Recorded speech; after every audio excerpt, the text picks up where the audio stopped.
अनेकों देवी देवताओं की वंदना की है,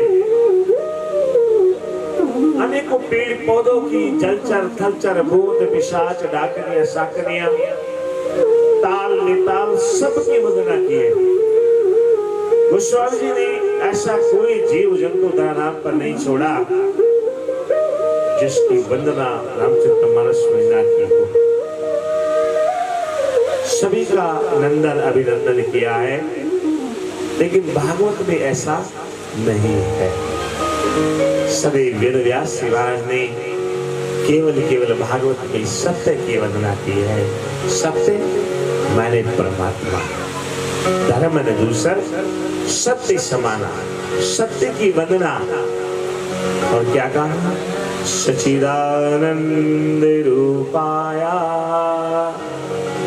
विश्वोत्पत्त्यादिहेतवे तापत्रय विनाशाय श्री नमः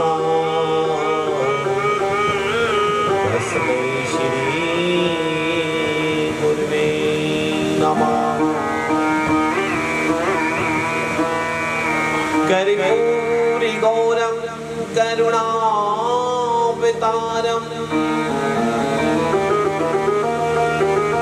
संसार सारम भुजगे। ओम मैथुरम हरि ओम मैथुरम, ओम मैथुरम हरि ओम मैथुरम, ओम मैथुरम हरि ओम मैथुरम, ओम मैथुरम हरि ओम मैथुरम, ओम सुंदरम हरि ओम सुंदरम, ओम सुंदरम हरि ओम सुंदरम। जय हो। ताले की सेवा अच्छे से करते रहे, पूरे भाव के साथ में।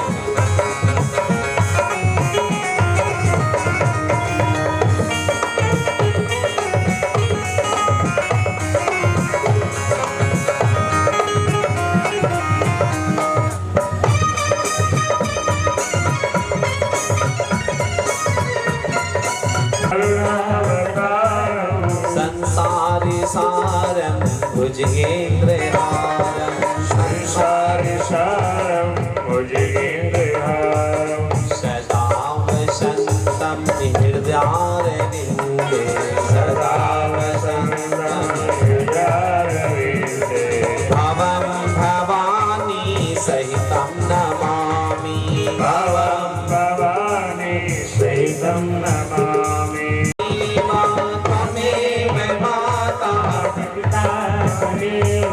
त्वमेव बन्धु च सखा, त्वमेव बन्धु च सखा, त्वमेव विद्या द्रविणं, त्वमेव शरणं मम देव देव, त्वमेव शरणं मम। ओम मंगलम ओंकार मंगलम, ओम मंगलम ओंकार मंगलम, ओम मधुरम ओंकार मधुरम, ओम मधुरम। स्वागतम बोले स्वागतम, स्वागतम बोले स्वागतम, स्वागतम बोले स्वागतम, बोले स्वागतम। ओम मंगलम शिवे ओम मधुरम शिवे ओम मधुरम, ओम मधुरम शिवे ओम मधुरम, ओम मंगलम शिवे ओम मंगलम, ओम मंगलम शिवे ओम मंगलम, ओम मंगलम शिवे ओम मंगलम, ओम मंगलम शिवे ओम मंगलम। तम हृदयारविंदे, सबके हृदय में है, सबके हृदय में भगवान है, लेकिन उसका एहसास, उसकी अनुभूति किसको हो रही है? हर किसी को नहीं हो रही है। जिसका हृदय पवित्र हो चुका है, निर्मल मन जने सो मोहि पावा, मोहि कपट छल छिद्रिन भावा निर्मल मन जन सो मोहि पावा निर्मल मन जन सो मोहि पावा मोहि कपट छल छिद्रिन भावा मन जन सो मोहि पावा निर्मल मन जन सो मोहि पावा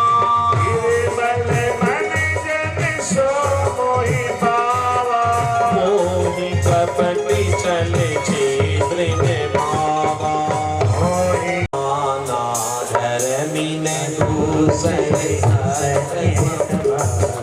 आगम निगम पुराण बखाना आगम निगम पुराण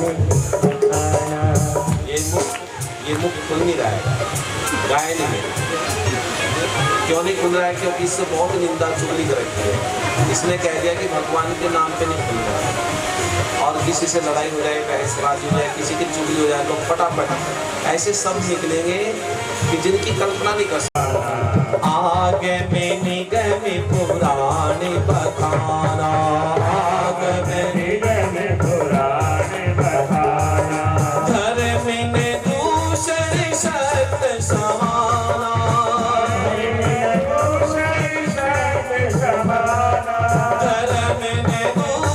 सत्य समाना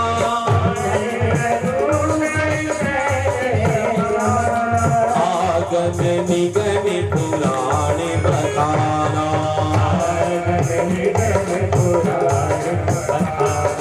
मंगल भवन मंगल हारी मंगल हाथ उठा करके। देखिए इन हाथों में ऑक्सीजन नहीं है, इसीलिए ऊपर नहीं उठ पा रहे। बहुत माल पीते हैं ना, पेट चढ़ गया, ऊपर उठने का नाम नहीं ले रहे हाथ, सोच रहे डूब जाते हैं, फटाफट डूब जाते हैं। मंगल भवन मंगल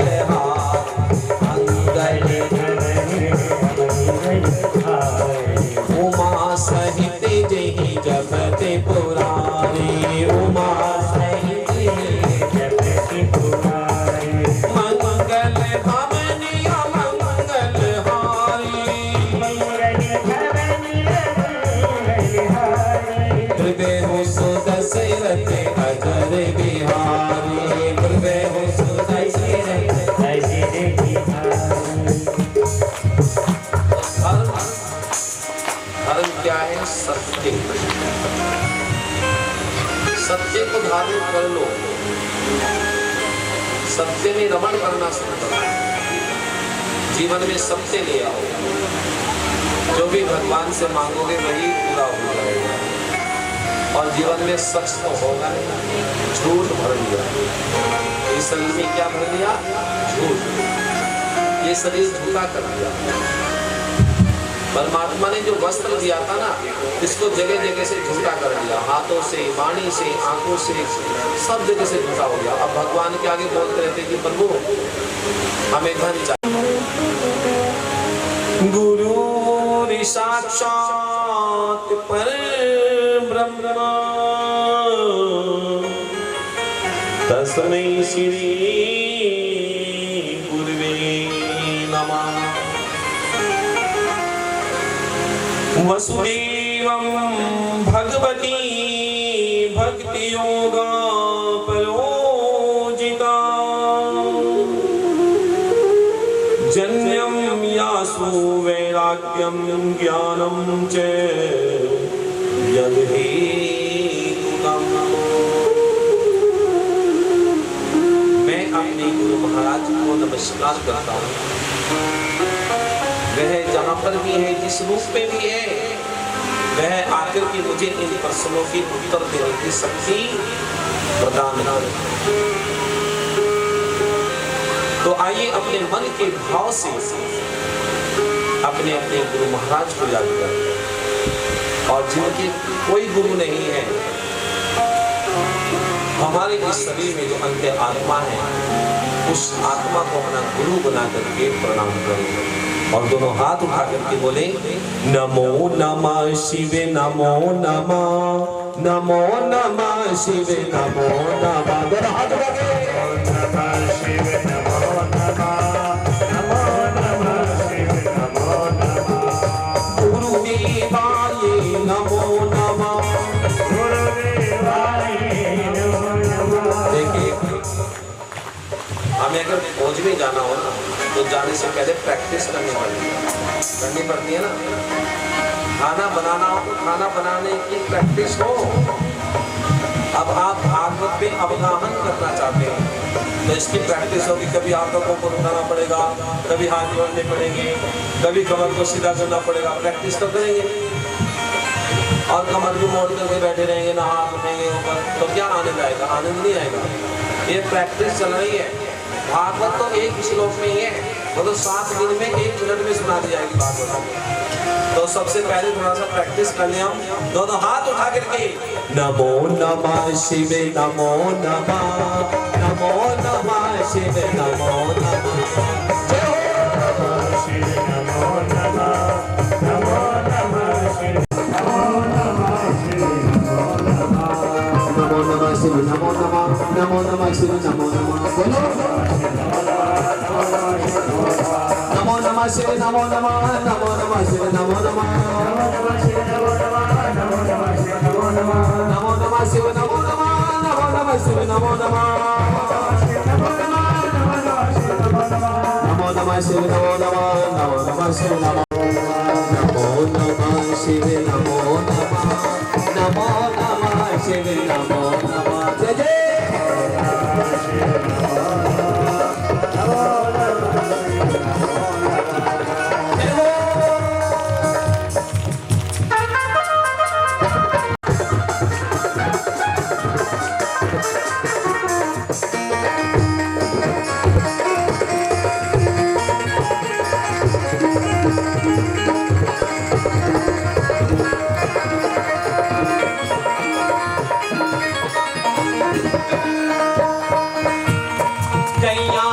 लेकिन आपके जीवन में सौभाग्य है कि आप बोल ही नहीं रहे। जैसे गाय बोलते हैं ना, पूरा मुंह उठा के बोलिए। नमो नमः शिव नमो नमः, नमो नमः शिव नमो नमः।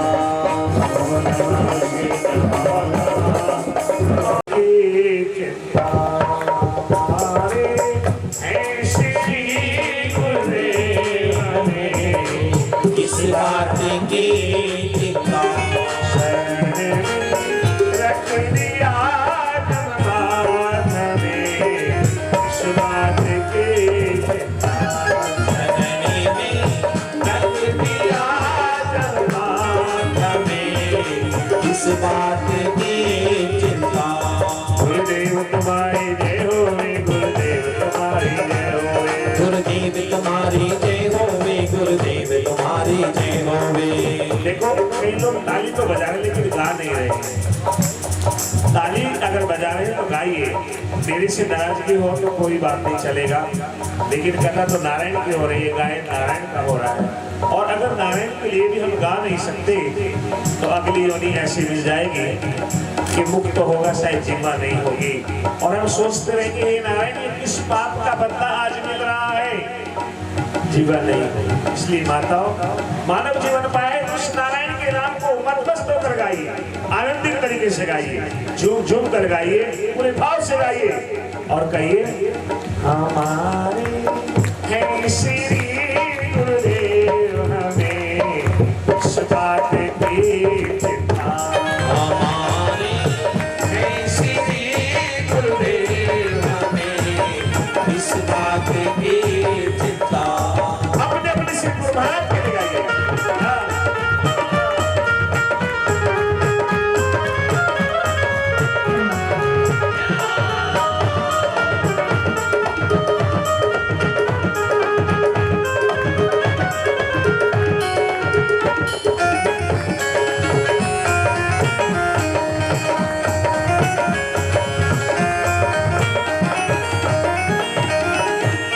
किसके लिए गाया जा रहा है? गुरुदेव के लिए गाया जा रहा है। गुरु की उपाधि नारायण से भी बड़ी है। शास्त्र कहता है किसी का नारायण, किसी का प्रभु रुष्ट हो जाए तो कोई दिक्कत नहीं है, गुरु के पास चले जाओ।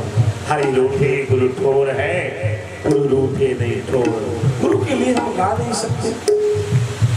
अब जिनके गुरु नहीं है वो इस दुनिया में निगुरे हैं, और शास्त्र कहता है निगुरे व्यक्ति का गायन, उसका पूजा, उसका तर्पण, उसकी तिलांजलि, उसकी श्रद्धांजलि नारायण स्वीकार नहीं करते। इसलिए जीवन में गुरु होना चाहिए। गुरु कैसा हो? अंधा हो, लंगड़ा हो, कौड़ी हो, पागल हो, कैसा भी हो, बेरंगा हो, बेरूपा हो, कैसा भी हो, कोई पेड़ हो, कोई पक्षी हो, कोई भी हो, चलेगा, लेकिन जीवन में गुरु होना चाहिए। इसने गाइए हमारे है श्री गुरुदेव हमें इस बात की चिंता, हमारे श्री गुरुदेव हमें इस बात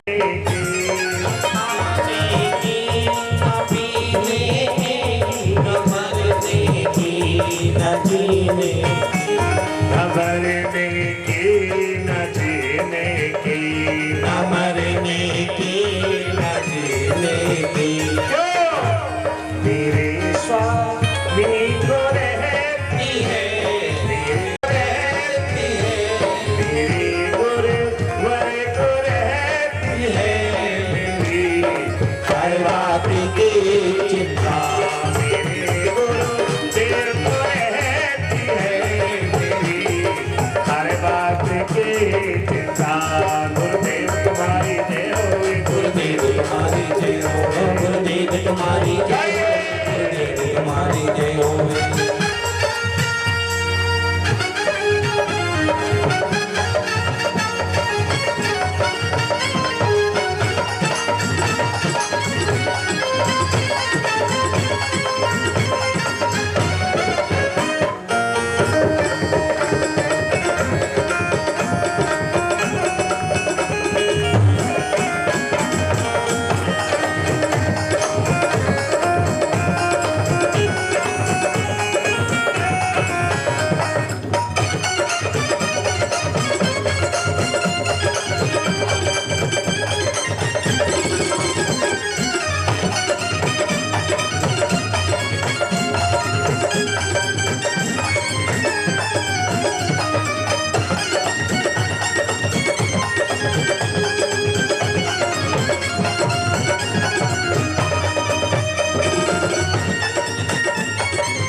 सोचते हैं कि गुरु की प्राप्ति ऐसी हो जाएगी।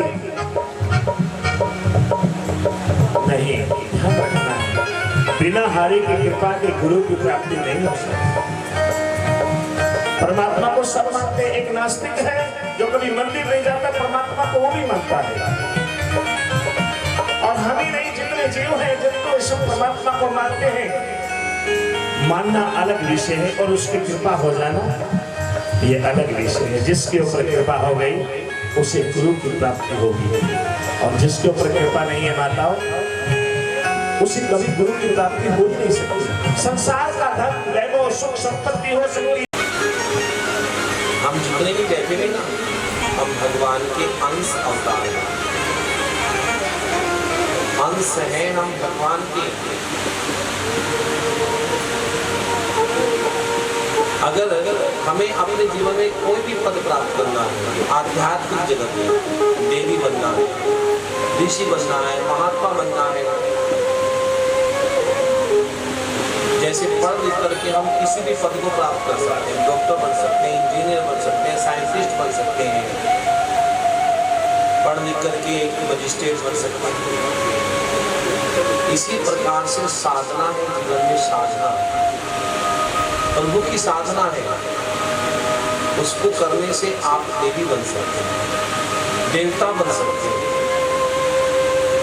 ब्रह्म परमात्मा के तुल्य हो सकते हैं आप साधना से। तो 24 अवतार जो भगवान के हैं, नारायण के हैं ना, उन्होंने साधना की है जीवन में, साधना करते जा रहे हैं, करते जा रहे हैं, अभी भी करते जा रहे हैं। साधना जो भगवान की साधना करते हैं ना, उन्हें वो भय से मुक्त हो जाते हैं, उन्हें डर नहीं लगता, अभय हो जाते हैं।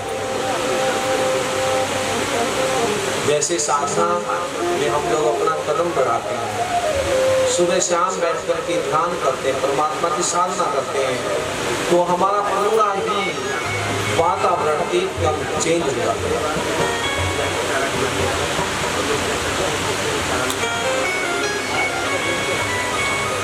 तो यहाँ पर ईश्वर ने एक प्रश्न और किया कि आप बार बार गुरु की महिमा सुना रहे हैं। हमने सुना है कि आपकी गुरु जी हैं सूर्य जी महाराज, के जो गुरु जी कौन है, व्यास जी महाराज हैं, और उनके पुत्र हैं सुखदेव जी मुनि। हम सुखदेव जी मुनि के चरित्र को भी थोड़ा सा श्रवण करना चाहते हैं कि उनके जीवन में भागवत कैसे आई, उन्होंने भागवत को कैसे प्रकट किया। ये कथा भी हम आपके मुंह से सुनना चाहते हैं। कौन कह रहे हैं? 88,000 ऋषि अपने गुरु महाराज से। बड़ी सुंदर कथा है, मनन करने वाली कथा है।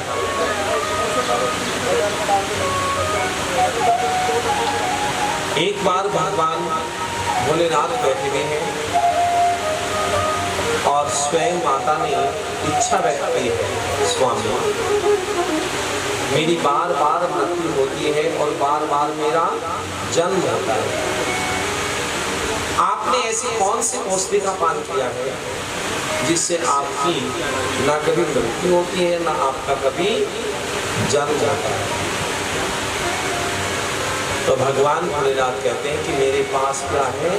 साधना, दूध, अमर होने की जो कथा है, अमर होने की जो विधि है, अमर होने का जो तरीका है, वह मेरे पास है। और उस तरीके को जो भी अपनाएगा वही अमर हो जाएगा। तो माता ने कहा, उमा ने बोली शिव शंकर भगवान की। उमा ने कहा कि स्वामी इसमें देर किस बात की है? आपके पास में जो कथा है, आपके पास में जो ब्रह्मवाणी है, आप मुझे भी श्रवण करा, ताकि बार बार मेरी जो मृत्यु हो रही है इससे मैं बच जाऊं और सदा सदा के लिए मुक्त हो जाऊं। इधर क्या हो रही है? इधर भगवान भोलेनाथ उमा दोनों आपस में वार्ता कर रहे हैं।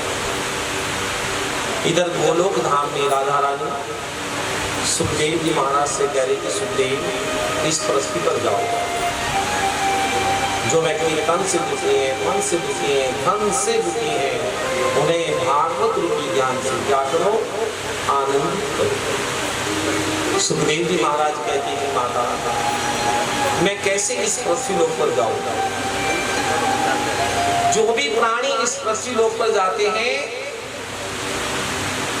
वही नारायण की माया से मोहित हो जाते हैं। नारायण उन्हें क्या करते हैं? मोहित कर लेते हैं।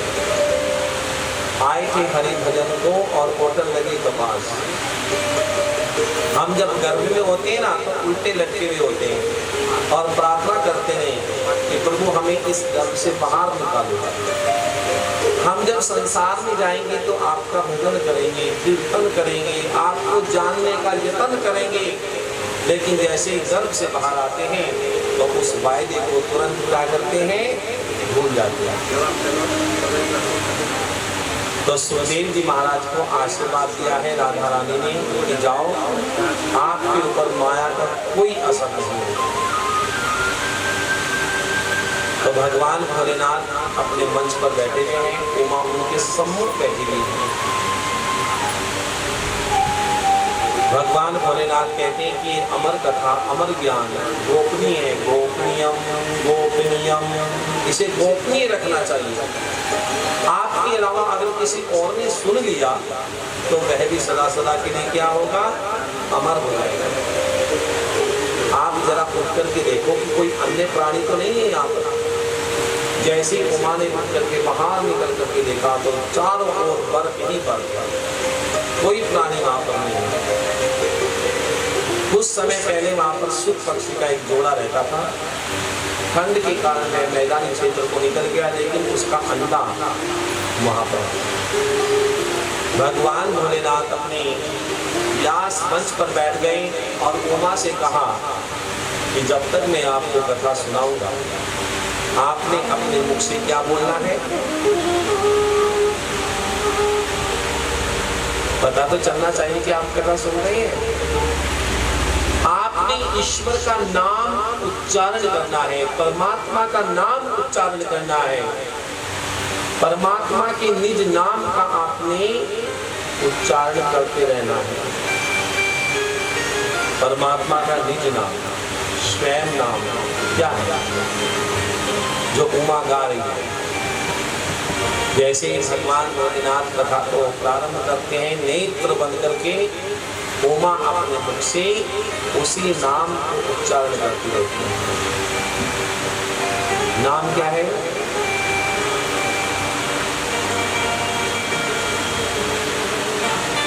परमात्मा का जो निज नाम है वो क्या है? निराकारी ओंकार मूलम तुर्यम। भगवान कहते हैं, परमात्मा कहते हैं कि मेरा नाम क्या है? ओंकार है। मैं क्या हूँ? मैं पूरे ब्रह्मांड में ओम हूँ। इसीलिए महादेव क्या कह रहे हैं कि आप अपने मुख से क्या बोलो? ओम। और भोलेनाथ क्या बोल रहे हैं अपने मुख से? भोलेनाथ तो कुछ कह रहे हैं ना, क्या कह रहे हैं भोलेनाथ? भोलेनाथ जो बोल रहे हैं ना, वही उमा से कह रहे हैं कि तुम भी यही बोलो जो मैं बोल रहा हूँ। क्या बोल रहे हैं? ओम नमः शिवाय, ओम नमः शिवाय। क्या बोल रहे हैं भोलेनाथ? ओम। क्या बोल रहे हैं? नमः किसको कहते हैं? नमस्कार। और भगवान भोलेनाथ किसको नमस्कार कर रहे हैं? किसको नमस्कार कर रहे हैं? ओम। तभी तो मंत्र बना, ओम नमः शिवाय, ओम नमः शिवाय, ओम नमः शिवाय, ओम नमः शिवाय, ओम नमः शिवाय, ओम नमः शिवाय, ओम नमः शिवाय,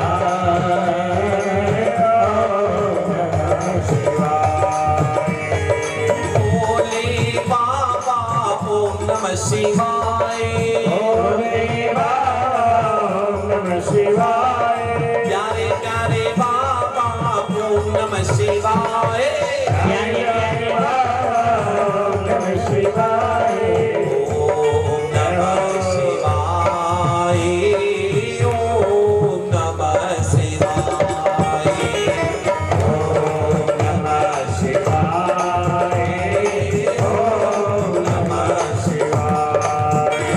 भोलेनाथ कह रहे हैं कि अपने मुख से क्या बोलो? ओम बोलो। और जब तुम ओम बोलोगी तो मुझे पता चलेगा कि तुम परमात्मा की कथा को श्रवण कर रहे हो। उमा, भोलेनाथ बैठ गए कथा सुना रहे और उमा कर रही है।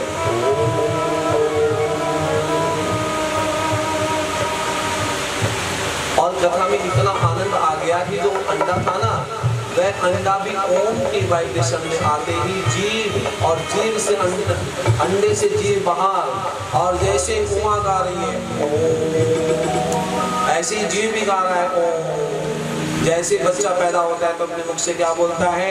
ओम। परमात्मा को बुलाता है, वो भी अपने मुख से क्या बोल रहा है? ओम। रो रहा है ना, बच्चा रो रहा है, तो बच्चा रोता है, क्या आवाज निकालता है? ओम।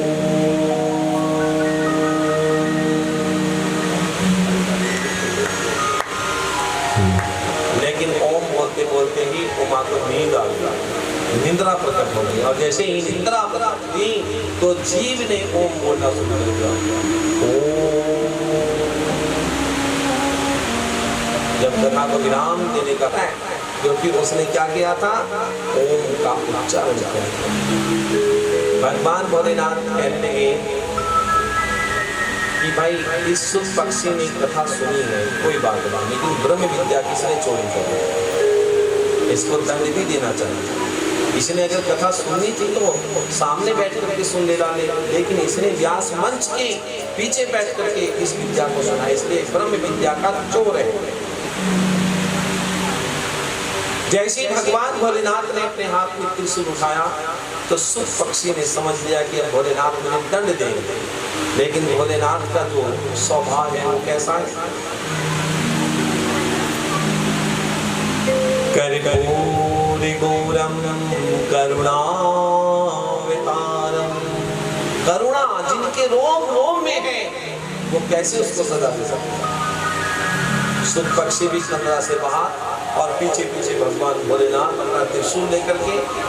सुख पक्षी उड़ रहा है माणा गांव में, और माणा गांव में शन्य प्राश आश्रम जहां पर व्यास जी महाराज और उसकी पत्नी बैठी है। उसकी पत्नी ने कहा कि स्वामी आप तो कह रहे थे कि हमारे यहाँ संतान होगी, संतान होगी, लेकिन वे संतान कब होगी? व्यास महाराज कहते कि थोड़ा धैर्य रखो, संतान आवश्यक है।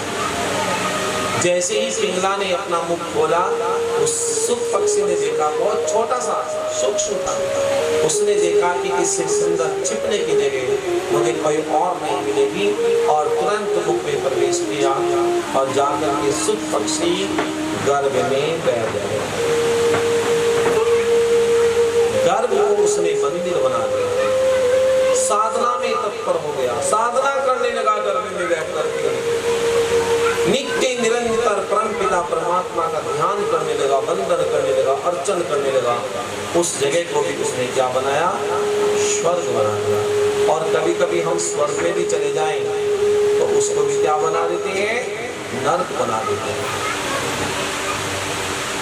12 वर्षों के बाद सुखदेव जी महाराज अपने पिताजी के कहने पर गर्भ से प्रकट हुए। माया का उनके ऊपर लेश मात्र भी असर नहीं था। माया तो उनको स्पर्श भी नहीं कर सकती, वो विरक्त थे। तुरंत अपने माता और पिता को प्रणाम किया और प्रणाम करते ही वन की ओर चल चले। लेकिन माँ के अंदर तो ममता थी, पिता के अंदर मोह था, आसक्ति थी। उन्होंने देखा कि इतने वर्षों के बाद एक पुत्र मिला और वही वन की ओर निकल रहा है, वन की ओर जा रहा है, इसको रोकने का प्रयास करो, इसको वन में मत जाने दो। यम यम परवेजन्ते मनुपेते मपीति करत्यम, रोकने लगे। दुआई पायलो विरेका तराजुहा, रुक जाओ मेरे प्यारे पुत्र कहाँ जा रहे हैं? लेकिन उनके ऊपर माया का कोई भी असर नहीं था। प्रकृति ने कहा कि व्यास जी महाराज आप जिसे अपना पुत्र मान रहे हो, वास्तविकता में आपका पुत्र है ही नहीं। नारायणम समो गुणे, इसके अंदर सारे गुण नारायण के विराजमान हैं। इसीलिए इस पुत्र को मोह त्याग करके सीधे आप आश्रम में चले जाओ। व्यास जी महाराज और उनकी भारियां वापस आए और अपने आश्रम में आकर के उदासीन भाव में बैठ गए। आपकी उदासीनता का कारण क्या है? व्यास जी महाराज कहते हैं कि एक पुत्र मिला और वही वन में जाकर के बैठ गए। देवऋषि नारद कहते कि मेरे कहने पर श्रीमद् भागवत का निर्माण करो, लिखो। व्यास जी महाराज कहने लगे कि मेरी तो उम्र भी काफी हो गई है, अब तो मैं लिख भी नहीं पाऊंगा, तो किसी और का सहारा लूंगा। व्यास जी महाराज के कानों में चतुर्थ श्लोकी भागवत देवऋषि नारद ने श्रवण कराया और 4 श्लोकों से मानो संपूर्ण भागवत व्यास जी महाराज के अंदर प्रकट हो गए। उन्होंने देवऋषि नारद को अपने सम्मुख बुलाया और 4 श्लोकों से 18,000 श्लोक भागवत के बना करके तैयार किया। अभी जब भागवत बनकर के तैयार हुआ, व्यास जी महाराज सोचने लगे कि इसके अंदर कितनी एनर्जी है, कितनी शक्ति है, पावर है। इसकी पावर को आंकने लगे आकलन करने लगे इसका। ये बनकर के जो तैयार हुआ है ग्रंथ, इसके अंदर शक्ति क्या है? अगर मेरा पुत्र वंश से वापस आ जाए तो मैं समझूंगा कि इस ज्ञान में, इस भागवत में अपना बाबा व्यास जी महाराज ने अपने दो शिष्यों को अपने सम्मुख बुलाया और कहा कि जिस जगह मेरा पुत्र बैठा हुआ है वन में, वहां जाकर के भागवत के इन दो श्लोकों को गाओ और फिर मुझे आकर के बताओ कि मेरा पुत्र क्या कह रहा है। भागवत के इन दो श्लोकों में वर्णन है भगवान की सुंदरता का और भगवान की दया। भगवान कितने सुंदर हैं, कितने दयावान हैं। हम जब किसी की सुंदरता का और दया का वर्णन करते हैं तो उसको देखने की जिज्ञासा भी हमारे अंदर उत्पन्न हो जाती है। वह कितना सुंदर है, उसको देख करके आना चाहिए। तो ऋषि कुमारों ने दोनों श्लोक याद किए और जहां पर सुखदेव जी महाराज बैठे हैं वहां पर गा रहे हैं। पहले उन्होंने सुंदरता को गाया, वरिहाटीणं नटवरवपु कर्णियो कर्णिकारं। वरहापीडम, जिन्होंने अपने गले में सुंदर मालाएं पहनी हुई हैं, सुंदर वैजयंती की माला, फूलों की माला, तेज चमक रहा है, मुकुट धारण किया हुआ है और फिर दया का वर्णन किया। अहोवक्यम स्तंकालिकूटम,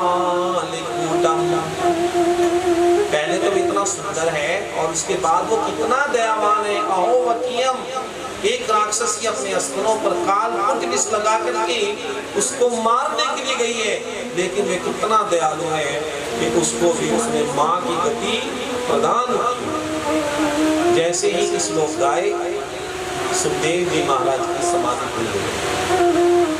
सुखदेव जी महाराज कह रहे हैं, ऋषि कुमारों, ये आपने कहां से कंठस्थ किया है, कहां से सुना है, किसने सुनाया आपको, किसने पढ़ाया ये आपको? अब मैं भी इसको पढ़ना चाहता हूँ। ऋषि कुमार कहते, पढ़ना चाहते हो तो आओ हमारे संग चलो। आपके जो पिताजी है ना, उनकी याद 18,000 श्लोक है। अच्छा, तो मैं भी इसको पढ़ना चाहता हूँ। पधारो भव भव के भगवान, पधारो भव भव के भगवान। वह सुखदेव जी महाराज आज अपने छोटे छोटे कमल चरणों से चले आ रहे हैं और आकर के अपने पिता को भगवान कहा, भगवान मैं वन से आ गया हूँ, आपको प्रणाम करता हूँ। इन ऋषि कुमारों ने जो गायन किया है, मैं भी उसको कंठस्थ करना चाहता हूँ, उसको पढ़ना चाहता हूँ। अपने पुत्र को दिखा तो अपने अंक में भर लिया और सबसे पहले उन्हें विद्या अध्ययन करने के लिए गुरुकुल में भेजा। पहले क्या थे? गुरुकुल। और अब कौन सी शिक्षा आ गई है? कॉन्वेंट शिक्षा। पहले गुरुकुल की शिक्षा, गुरुकुलों में बच्चों को संस्कृति से जोड़ा जाता था। हमारी जो संस्कृति है वो सबसे पहले किससे दिखाई देती है? हमारे पहनावे से दिखाई देती है। गुरुकुल में जब विद्यार्थी जाते थे, चाहे राजा के थे, चाहे ऊंची जाति के, किसी भी कास्ट के थे, तो सबसे पहले उन्हें कटी वस्त्र पहनाए जाते थे, उन्हें श्वेत वस्त्र पहनाए जाते थे।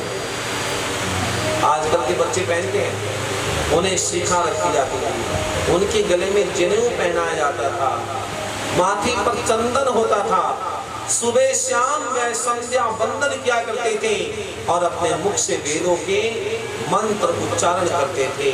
वो हमारी संस्कृति जब हम रामायण देखते हैं ना, महाभारत देखते हैं, तो उसमें आप देखते हैं कि सारी संस्कृति दिखाई दे रही है। कैसे वस्त्र पहने हुए हैं ऋषि मुनियों ने, राम जी ने कैसे वस्त्र पहने हैं, उन वस्त्रों को दिखाया जा रहा है। आज हमारे बच्चे कर रहे हैं जय श्री राम, जय श्री राम, और क्या पहन रखा है? फटी हुई जींस पहन रखी है, कर रहे जय श्री राम। अरे राम जी ने जैसे वस्त्र पहने हैं, उन वस्त्रों को पहनो तो संसार में तुम्हें अपनी ही संस्कृति, अपना ही धर्म दिखाई देगा।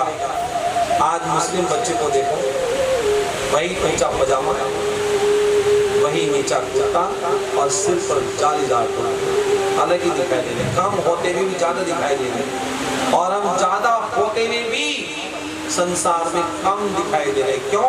क्योंकि हमारे पास हमारी संस्कृति नहीं है, हमने अपनी संस्कृति को छोड़ दिया है।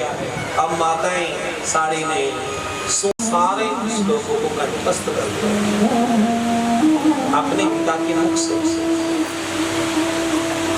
श्रीमद् भागवत जब सुखदेव जी मुनि ने कंठस्थ किए हैं, अब उन्हें भागवत सुनाने वाले श्रोता की आवश्यकता है जो सुन सके। सुखदेव जी महाराज वन में गए और वन में जाकर के फिर से ध्यान करने लगे। भागवत तो अब उन्होंने कंठस्थ कर दिया है, अब ऐसे व्यक्ति की आवश्यकता है, ऐसे श्रोता की आवश्यकता है जो इसको सुन सके। तो अब किसका निर्माण होगा? श्रोता का।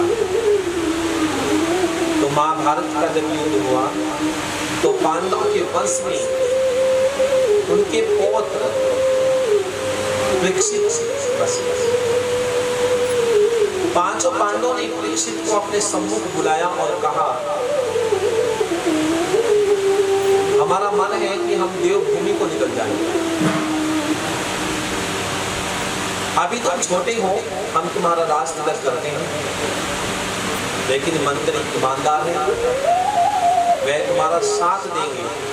हमारी कोई गारंटी नहीं है कि हम 4 धामों की यात्रा करके वापस आ जाएं। पांचों पांडवों ने अपने पौत्र परीक्षित को राजा बनाया और तीर्थाटन को चले गए, देवभूमि को चले गए। समस्त देवी देवता कहाँ आते हैं? देवभूमि में आते हैं। क्या करने आते हैं देवभूमि में? कभी चिंतन किया?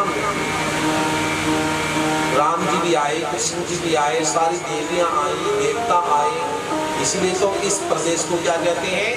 देवभूमि कहते हैं ना। तो क्या करने आते हो देवभूमि? जब इस भूमि पर देवता आए तो इस भूमि का नाम देवभूमि पड़ा। और क्या करने आए वो देवता? वो सब देवता यहाँ पर ध्यान करने के लिए आए। अलग अलग जगहों में बैठे, पर्वतों में बैठे, क्या करने लगे? ध्यान करने लगे। किसका ध्यान करने लगे? किसी का तो कर रहे होंगे ना ध्यान। सारे देवी देवता बैठे ध्यान कर रहे थे। तो पांचों पांडव जब तीर्थाटन को गए, चलते रहे, सारे तीर्थों की यात्रा की, लास्ट में स्वर्गारोहणी में पहुंच गए, उत्तरकाशी पहुंच गए, और स्वर्गारोहणी में जाकर के संतों पद की यात्रा के लिए निकले। तो चारों भाई तो रास्ते में ही गल गए, द्रौपदी भी गल गए। सबसे लास्ट में कौन बचे? धर्मराज युधिष्ठिर।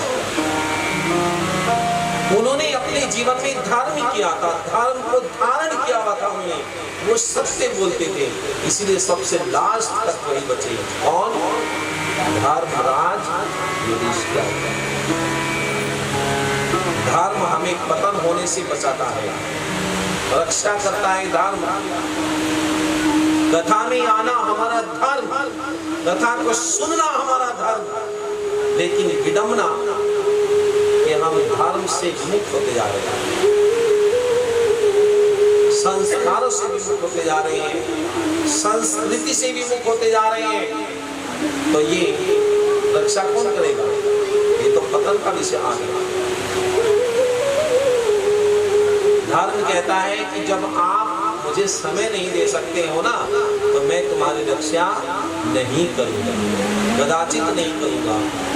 धर्म को को समय देना पड़ता है, धर्म में आना पड़ता है, धर्म के कार्य में इन्वॉल्व होना पड़ता है, तभी तो धर्म हमारी रक्षा करता है। अब कभी तो हम धर्म में आते नहीं, खड़े होते नहीं, तो धर्म कहां से रक्षा करेगा। सबसे लास्ट में धर्मराज युधिष्ठिर भगवान के दिव्य धाम को प्राप्त हुए। राजा परीक्षित का विवाह हुआ, उनके 5 पुत्र हुए। बड़े पुत्र उनके जन्मेजय महाराज। परीक्षित महाराज ने देखा कि मेरे 5 पुत्र राजपाट को अच्छी तरह से संभाल लेते हैं, जैसे मेरे पूर्वज घूमने के लिए गए थे, अब थोड़ा समय भ्रमण करके आना चाहिए। सबसे पहले अपने खजाने में गए, अपने खजाने को देखा कि खजाना सुरक्षित है कि नहीं है, खजाने में क्या क्या माल रखा है। उस खजाने में से एक स्वर्ण मुकुट उठाया और राजा ने उस मुकुट को पहन लिया। सोचा कि आज सोने का मुकुट पहन करके घूमने के लिए जाऊंगा। फर्स्ट टाइम, पहली बार राजा घूमने के लिए चले गए। जैसे ही घोड़े पर बैठे और नगर के बाहर भी नहीं निकले तो उन्हें यात्रा में अपशकुन दिखाई दिया। एक गाय और एक बैल वृक्ष। गाय बार बार बैल को देख रही है और गाय रो रही है। उस बैल के 3 पैर कटे हैं, एक पैर पर बैल। राजा ने देखा कि मेरे राज्य में तो सब सुखी हैं, ये गाय माता क्यों रो रही है, इस बैल को किसने कष्ट दिया। राजा घोड़े से उतरे और गाय माता से पूछने लगे, गौ माता आपको क्या कष्ट है, कौन है आप, आपका परिचय क्या है, इंट्रोडक्शन क्या है आपका। गाय माता कहने लगी, राजन मैं धरती माता हूँ, मैं पृथ्वी माता हूँ। अच्छा, तो क्यों रो रही हो।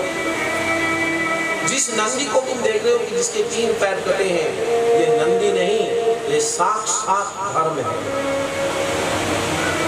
जब सतयुग था तो सतयुग के जो हर प्राणी क्या कर रहे थे, धर्म का अनुसरण कर रहे थे। सतयुग में सत्य थी, दया थी, दान था, पवित्रता थी। थोड़ा सा सतयुग में क्या चीजें थी, ध्यान दे रहे हैं आप। सतयुग में बोला सत्य, सब लोग सच बोलते थे, सत्य, दया, एक दूसरे के प्रति सहानुभूति थी, एक दूसरे के प्रति प्रेम था, एक दूसरे के प्रति सहायता करते थे, पवित्रता। सत्य अंदर क्या थी, पवित्रता थी। सब लोग ज्ञानी थे। और आज क्या है, आज कलयुग है। जब मनुष्य के श्रेष्ठ पुण्य होते हैं तो वो सतयुग में विचरण करता है, और जब उसके जीवन में पाप कर्म होते हैं तो वो कलयुग में आता है। आज हर मनुष्य क्या कर रहा है, धोखा कर रहा है, सबके साथ धोखा हो रहा है। ना तो लोग सच बोलते हैं, ना दया है, ना पवित्रता है। कुछ भी खाओ, कुछ भी जियो, 4 दिन की जिंदगी है, मांस खाओ, मछली खाओ, कुछ भी, ठीक है ना, है पवित्र। शुद्धि नाम की कोई चीज नहीं है, अशुद्ध है। और चौथे नंबर पर इतने धोखेबाज हैं कि सबके साथ होगा, भाई भाई के साथ धोखा कर रहा है। मेरे भाई को पता न चल जाए बस, नहीं तो सारा काम मेरा क्या होगा। पत्नी पति के साथ धोखा कर रही है, मेरे स्वामी जी को पता चल गया ना तो बस। स्वामी जी भी पत्नी के साथ धोखा कर रहे हैं, मेरी पत्नी को ना पता चल जाए किसी भी तरह। अगर उन्हें पता चलेगा मेरे कपड़े उतार देंगे स्वामी जी, धोखा कर रहे हैं एक दूसरे के साथ। ये कलयुग का क्या विशेष। तो राजा ने देखा कि वाकई कलयुग तो चल रहा है। उन्होंने गाय माता को आश्वासन दिया कि आप चिंतित ना हो, जिसने आपके साथ में दुष्व्यवहार किया है मैं उसे अवश्य ही दंड दूंगा। पृथ्वी माता, आपके अंदर अगर कुछ क्वालिटी है, क्वालिटी है, योग्यता है, आप मुझे अपनी योग्यता को प्रदर्शित करें। पृथ्वी माता ने कहा कि जब मेरे ऊपर राजन तुम धर्म करोगे। माता ने कहा कि सारा ज्ञान मेरे अंदर है, जिसको जितना ज्ञान चाहिए ले लो मेरे से, लेकिन मैं किसको दूंगी? जो मेरे ऊपर धर्म करेगा। जो धर्म नहीं करेगा तो मैं अपने सारे रत्नों को समेट लूंगी, सारे भोजन को समेट लूंगी, सारे रसों को समेट लूंगी। राजा ने पृथ्वी माता को प्रणाम किया और जैसे ही आगे बढ़े तो काला काला पुरुष गाय माता को मारने के लिए आ रहा था। ये काला काला पुरुष कोई और नहीं है, ये कलयुग है। अपनी तलवार को नीचा किया और राजा के चरणों में लेट गए। राजा ने उठाया कि भाई क्या बात है, क्या चाहिए तुम्हें, कौन है आप? कलयुग ने कहा कि महाराज, मैं अपनी व्यवस्था मांगने के लिए आया हूं, मुझे व्यवस्थित करो।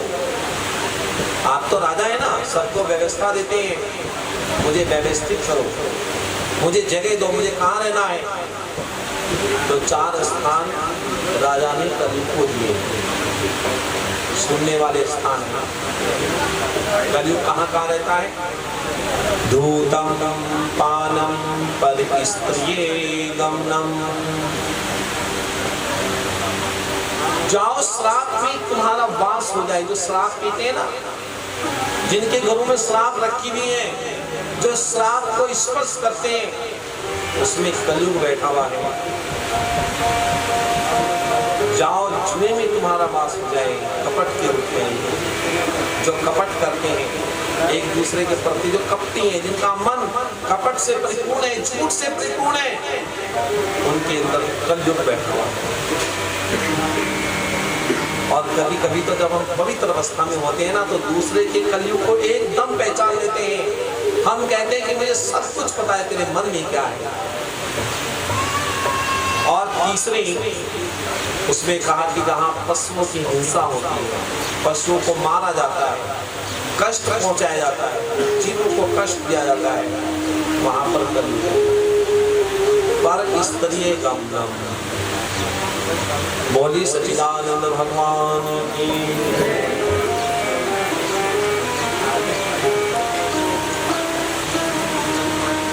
जिन जगहों पर माताओं का, बहनों का, भाइयों का, पुरुषों का, जिनका मन दूषित रहता है, काम वासना में हर समय रहता है, जो काम वासना में रमण करते रहते हैं, वहां पर कलयुग रहता है।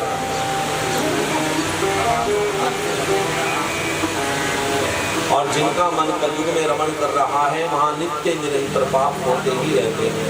कलयुग ने कहा कि चारों स्थान बड़े गंदे दिए हैं, कोई ऐसा भी स्थान नहीं जहाँ में अच्छी नहीं रह सके। तो राजा के मुख से अस्माक ही निकल गया कि जाओ, स्वर्ण में भी तुम्हारा वास हो जाए। सोने में, सोने में किसका वास है? नारायण का। तो कलयुग कहाँ से आ गया? भगवान ने गीता में उपदेश किया कि समस्त धातु नाम अस्मिन कांचनम। जितनी धातुएं हैं उन सारी धातुओं में मैं सोना हूं। तो कलयुग कहां से आ गया? सोना भी 2 प्रकार का है। एक ईमानदारी का सोना, मेहनत करके कमाया हुआ सोना, ईमानदारी से खरीदा हुआ सोना, अपनी मेहनत से प्राप्त किया हुआ सोना। उस सोने को पहन के जब चलेंगे तो चमक आएगी, तेज आएगा, डर नहीं लगेगा, अभय हो जाएगा। आपने कई माताएं बहनों को आपने देखा होगा, वो अपने गहने छिपाती नहीं, वो पहन के रखती है। हर समय वो देवियां परिपूर्ण रहती हैं सोने से। उनके पास वो सोना जो है नारायण, वो ईमानदारी, वफादारी, मेहनत का। और कुछ बहनों के पास, भाइयों के पास सोना तो छिपा के रखते, देख न जाए, चोरी करके लाए होंगे, अनिति करके, छल करके, कपट करके। जिस सोने को प्राप्त किया गया है उसमें कलयुग है। तो राजा ने जो मुकुट पहना हुआ है वो राजा का नहीं है, ईमानदारी का नहीं है, कलयुग ने सूक्ष्म रूप धारण किया और उस मुकुट में जाकर के बैठ गए। किसका मुकुट है ये जरासंध का मुकुट है। जब भीम और अर्जुन जरासंध को मारने के लिए गए और उनको मारा तो उनका मुकुट भी लेकर के आ गए, अपने खजाने में रख दिया। आज वही मुकुट राजा ने पहना हुआ है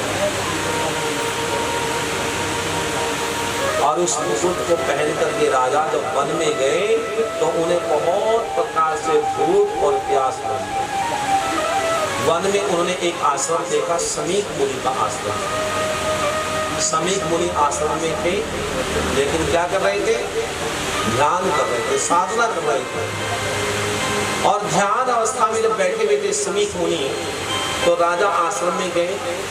राजा ने कहा कि मेरे लिए जलपान की व्यवस्था करो, लेकिन समीक मुनि का ध्यान नहीं खुला, वो ध्यानिष्ठ होकर के बैठे हुए।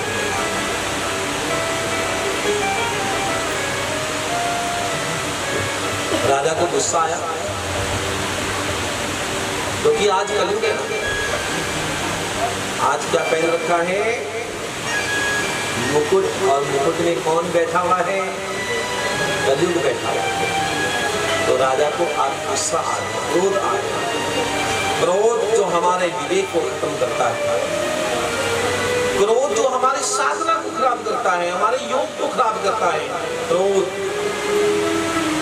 क्रोध हमारी बॉडी के अंदर जहर उत्पन्न कर देता है, हमारा ब्लड खराब करता है। क्रोध हमारे अंदर बीमारियों को उत्पन्न करता है। क्रोध, कैंसर जैसी बीमारियां उत्पन्न हो जाती है क्रोध से। तो क्रोध जब हमारे अंदर आए तो उसको देखो कैसे क्रोध आ रहा है, और धीरे धीरे पानी पी करके क्रोध को शांत करो कि क्रोध मेरे अंदर से कैसे जा रहा है। बस देखते रहो, दृष्टा बन करके देखते रहो। लेकिन आज राजा ने क्या किया? क्रोध आ गया और आश्रम से बाहर निकले, एक मरा हुआ सर्प देखा। सोचने लगे कि मरा हुआ सर्प अगर मैं इस महात्मा के गले में पहना दूं उछल जाएगा, और फिर कहूंगा कि भोगी पाखंडी बैठा हुआ है और राजा तेरे आश्रम में पहली बार आए हैं, तूने स्वागत तक भी नहीं किया, फिर मैं इसको कारागार में डालूंगा। आज मरा हुआ सर्प अपने कान पर उठाया समीक मुनि ने, और राजा ने जैसे ही मरा हुआ सर्प उठाया ले जाकर के समीक मुनि के गले में पहना दिया। साधु का अपमान, संत का अपमान क्या करता है? साधु अवाज्ञा तुरंत भवानी, कर कल्याण अखिल के हानि। यानी कि जैसे ही महात्मा का अपमान होगा तो जितने भी आपके किए हुए पुण्य हैं, पुरुषार्थ हैं, सारे तुरंत आपके खाते से डिलीट हो जाएंगे एकदम, और इतनी बड़ी हानि आपके जीवन में घट जाएगी कि आप कल्पना भी नहीं कर पाएंगे। साधु अवाज्ञा तुरंत भवानी। भगवान महादेव कह रहे हैं कि भवानी, जो भी साधु का अपमान करेगा, साधु अवाज्ञा तुरंत भवानी, कर कल्याण अखिल के हानि। उसके कल्याण के सारे रास्ते क्या होंगे? खत्म हो जाएंगे और जीवन में भारी नुकसान हो जाएगा। राजा को मरा हुआ सर्प पहना करके वहां से चल दिए, डर गए राजा। ऋषि कुमारों ने देखा हमारे गुरु महाराज के गले में मरा हुआ सर्प पहना दिया, चलो इनके पुत्र हैं श्रृंगी ऋषि, उनको जाकर के बताते हैं। श्रृंगी ऋषि भी क्या बैठे हुए? तपस्या में बैठे, वो भी साधना करते हैं। तो जैसे श्रृंगी ऋषि को बताया कि तुम्हारे पिता के गले में हस्तिनापुर के राजा ने मरा हुआ सर्प पहना दिया है, श्रृंगी ऋषि ने वहीं से जल उठाया। वो तो परमात्मा का नाम ले रहे थे ना। आप भी जब परमात्मा का नाम लेंगे, रोज कंटिन्यू, लगातार, अविरल, सतत ध्यान जब आप करेंगे, तो आप प्रैक्टिकल करके देख लीजिए कि आप जिसके लिए भी कुछ बोल देंगे ना, तुरंत उसके जीवन में घटित हो जाएगा। जैसे ही श्रृंगी ऋषि ने सुना, कहा राजा तुमने मरा हुआ सर्प पहना दिया, जाओ हम तुम्हें श्राप देते हैं, आज से 7वें दिन उसी सर्प का जो राजा है तक्षक, वह तुम्हें डसेगा और तुम्हारी अकाल मृत्यु। भगवान का नाम लेने वाली माताएं, बहनें, भाई, उनकी वाणी में सत्य भरा है, सत्य। वो झूठ ना बोले, बस वो रोज नाम लेते रहे, रोज लेते रहे। 2-4 दिन ही प्रैक्टिकल करके देख लीजिए, जिसके लिए भी बोल दोगे ना, अमोघ बन जाएगा। अमोघ, जिसको अमोघ कहते हैं, उसको दुनिया में कोई काट नहीं सकता, है भी हो जाएगा बहुत ज्यादा।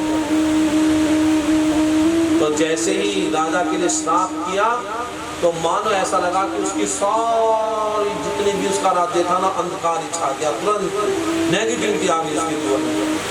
शाम को जब घर में पहुंचे ना तो रानी भी अच्छी नहीं लगी, बच्चे भी अच्छे नहीं लगे, और जैसे मुकुट उतारा तो तुरंत पश्चाताप करने लगे, हे प्रभु आज क्या हो गया मुझसे, अब तो पता नहीं क्या होने वाला है। उसकी आत्मा कांपने लगी, उसका शरीर कांपने लगा, अब तो पता नहीं क्या होने वाला है मेरे जीवन में। और जैसे ही समीक मुनि की समाधि खुली, उन्होंने अपने पुत्र को रोते हुए देखा, समझ गए, अपने शिष्यों को कहा कि जाओ हस्तिनापुर जाओ, राजा को बोल दो कि उन्हें 7 दिन में जो भी कार्य करना है कर ले, उनकी मृत्यु निश्चित है, उनका टाइम फिक्स हो चुका है मृत्यु का। जैसे ही ऋषि कुमारों ने आकर राजा को अवगत कराया तो राजा को अंदर से कहा 7 दिन में मरना है, लक्षण दिख गए मेरे। अब इन लक्षणों को मैं कैसे मिटा सकता हूँ? अपने पुत्र जनमेजय महाराज को बुलाया तुरंत और तिलक किया। अब मेरी आस ना मेरे जीवन में श्राप लग चुका है, कल्याण के सारे मार्ग खत्म हो चुके हैं। तुरंत अपना राजपाट त्याग करके शुक्रताल मुजफ्फरनगर जिले में वट वृक्ष के नीचे आकर के बैठ गए। जितने भी संत महात्मा थे वहां पर वो सारे उपस्थित हो गए। संतों का कुंभ लग गया। राजा ने एक ही प्रश्न किया कि तत्काल मरने वाले व्यक्ति को अपने जीवन में क्या करना चाहिए। किसी ने कहा कि यज्ञ करो, किसी ने कहा ध्यान करो, किसी ने कहा दान करो, किसी ने कहा जो भी जिसकी समझ में आया। उत्तर देना तो सब चाहते हैं, बस आप किसी से कुछ पसंद करके देखो, तुरंत आपको उत्तर मिलेगा। फ्री की फोकट की प्रशंसा वाला कौन नहीं चाहता। किसी से पूछ लो कि आज मेरे सिर में दर्द है, जिसको कुछ आता भी नहीं वो भी उत्तर देने में हिचकेगा नहीं। आपको बोल देगा कि आप पानी पी लो, आप अजवाइन खा लो, आप मेडिसिन खा लो। वो आपको उत्तर देने के लिए निपुण है, परफेक्ट है, क्योंकि इसकी आदत है उत्तर देना।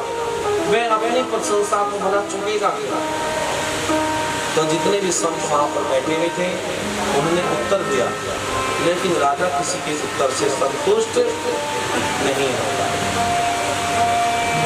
भगवान के भक्त थे, ईश्वर को जानने और मानने वाले थे, ईश्वर में आस्था थी, तो भगवान आप शब्द बन करके प्रकट हो जाएगा।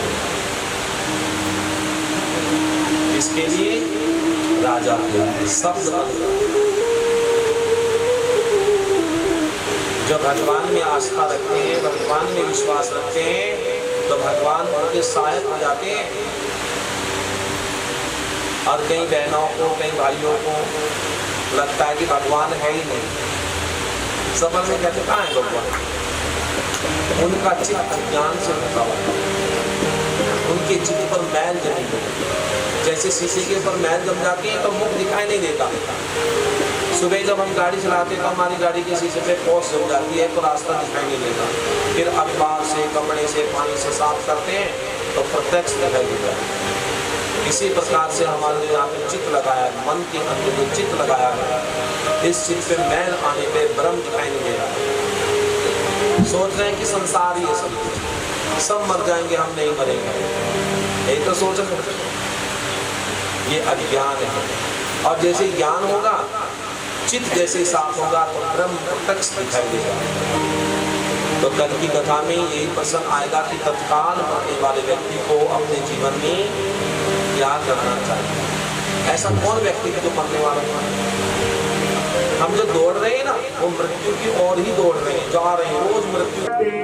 पापियों को पाप से है भारती, श्री भागवत भगवान की है आरती। पापियों को पाप से है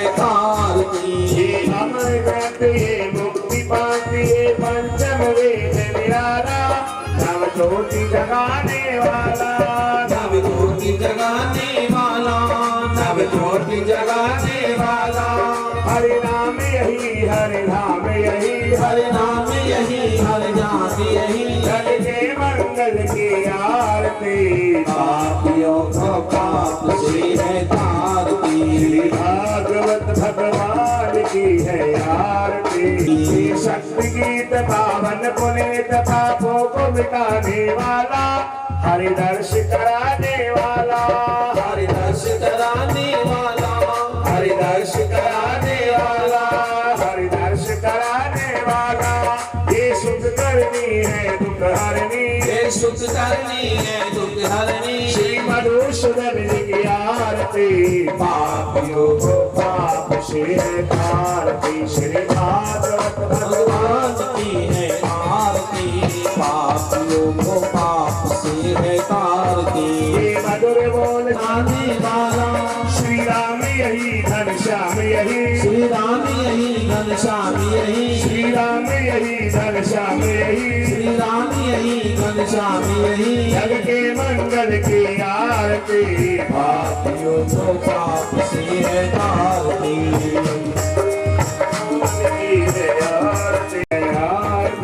पापियों को पाप से है तारती।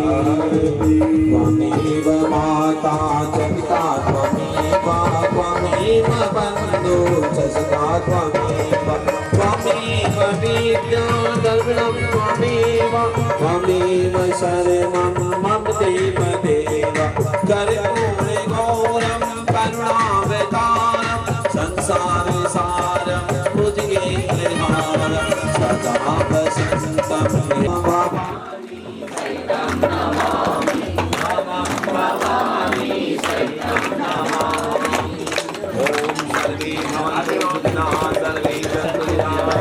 सर्वे भद्राणि पश्यन्तु मा देवाय मेरे नंद नंदनाय। ओम नमो भगवते वासुदेवाय।